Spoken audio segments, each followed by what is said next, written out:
Ukraine के राष्ट्रपति के प्रवक्ता ने कहा है कि यूक्रेन का नेतृत्व रूस के साथ बातचीत के लिए तैयार है और दोनों पक्ष वार्ता के प्रारूप पर चर्चा कर रहे हैं। शुक्रवार को क्रेमलिन के प्रवक्ता दिमित्री पेस्कोव ने कहा कि यूक्रेन ने वार्सो में वार्ता आयोजित करने की पेशकश की है, जबकि रूस ने मस्किक में वार्ता करने की मंशा दिखाई थी। हालांकि, अमेरिका ने रूस की इस पेशकश को सिरे से खारिज कर दिया था। TechIndependent.com ने बताया कि पेस्कोव के अनुसार यूक्रेन ने इसके बाद बातचीत बंद कर दी। हालांकि यूक्रेन के राष्ट्रपति के प्रवक्ता सेर्ही न्याकिफोरोव ने इससे इनकार किया और कहा कि यूक्रेन बातचीत के लिए तैयार है और बातचीत जारी रहेगी। यूक्रेन पर रूसी आक्रमण लगातार तेज हो रहा है। वहीं अब पुतिन की सेना यूक्रेन पर कब्जा करने के करीब पहुंच गई है। दूसरी ओर पुतिन ने भी अन्य देशों को धमकी दे डाली है कि कोई भी बीच में न पड़े, नहीं तो उसे भी अंजाम भुगतना पड़ सकता है। उन्होंने अमेरिका समेत सभी देशों को चेताते हुए कहा कि हमारे पास परमाणु हथियार हैं जो हम जरूरत पड़ने पर चला सकते हैं। गौरतलब है कि यूक्रेन की राजधानी कीव में स्थानीय समयानुसार शुक्रवार शाम को एक बार फिर तोपों की गरज सुनाई दी। जंग के तीसरे दिन रूस के सैनिक राजधानी कीव के काफी करीब पहुंच चुके हैं। दिल्ली एनसीआर में बीते शुक्रवार रात को ओले गिरने के साथ बारिश भी हुई और फिर तेज हवाएं चलने लगी जो शनिवार सुबह तक जारी हैं। मौसम विभाग ने अपने पूर्वानुमान में बताया था कि 20-30 किलोमीटर प्रति घंटे की रफ्तार से हवाएं चलेंगी। बता दें कि शुक्रवार को दिन भर मौसम साफ रहा और धूप भी खिली। अधिकतम तापमान 27.9 डिग्री सेल्सियस इस सीजन का सर्वाधिक, जबकि न्यूनतम तापमान 12.5 डिग्री सेल्सियस रिकॉर्ड किया गया।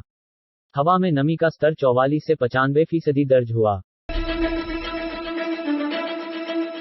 वित्त मंत्री निर्मला सीतारमण ने कहा है कि द्वितीय विश्व युद्ध के बाद से लेकर अब तक वैश्विक शांति को कभी भी इस तरह की चुनौती का सामना नहीं करना पड़ा है।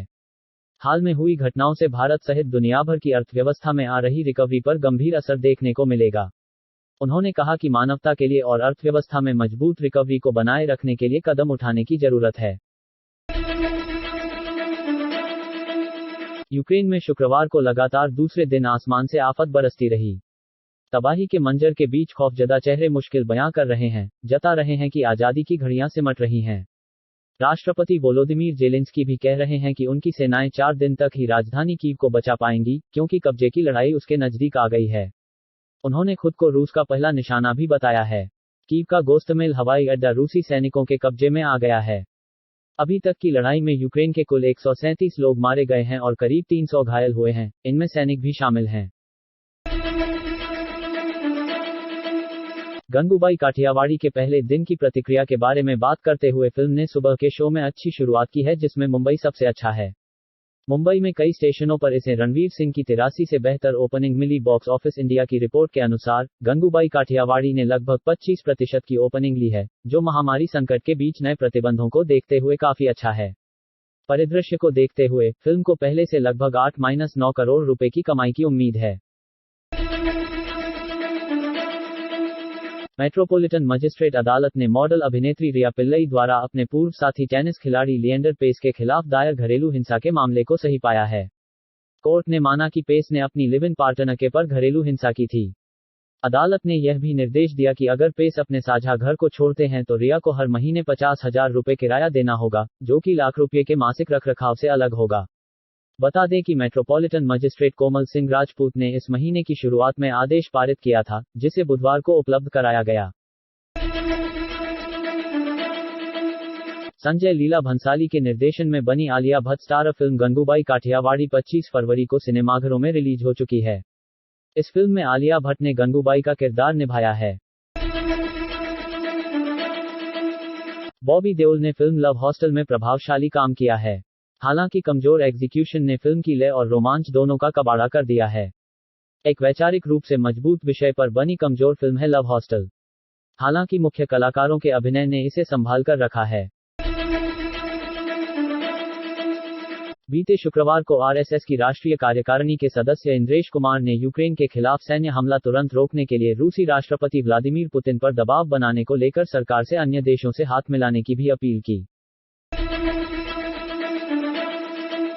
प्रयागराज जिले की 12 विधानसभा सीटों के लिए रविवार की सुबह 7 बजे से मतदान शुरू हो जाएगा। मतदान के लिए 5080 बूथ बनाए गए हैं।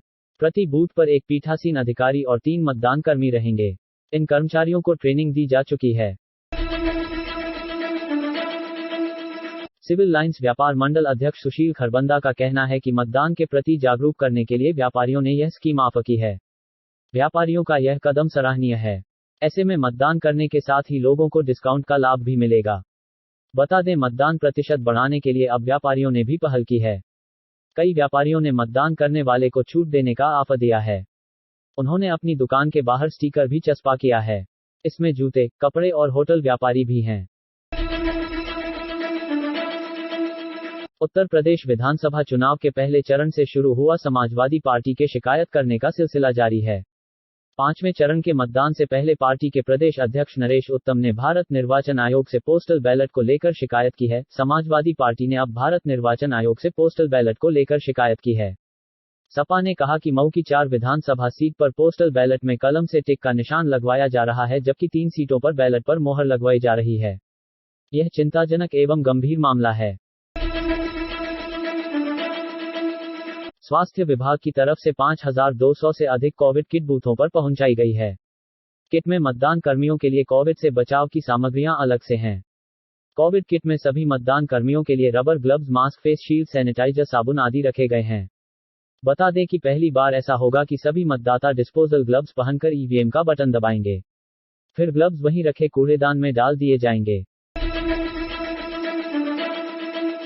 बीते शुक्रवार को उपराज्यपाल एलजी अनिल बैजल की अध्यक्षता में हुई दिल्ली आपदा प्रबंधन प्राधिकरण डीडीएमए की बैठक में इस आशय की सहमति इस शर्त के साथ बनी कि यदि फिर से कोरोना संक्रमण बढ़ता है तो जरूरत के मुताबिक प्रतिबंध लगाए जाएंगे।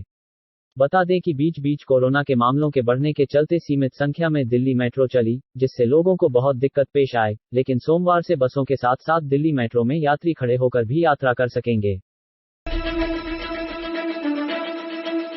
गुमनामी के अंधेरे में गंगा किनारे है एक ताजमहल। शाहजहां का पटना सिटी से था गहरा रिश्ता। बंद चहारदीवारी में सोई है शाहजहां की साली व मुमताज की बड़ी बहन मल्लिका।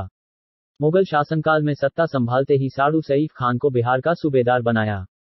बता दें, विश्व में सिखों के दूसरे बड़े तख्त श्री हरिमंदिर जी पटना साहिब से लगभग 50 गज की दूरी पर गंगा जाने वाले मार्ग पर गुमनामी के अंधेरे में भी एक ताजमहल है।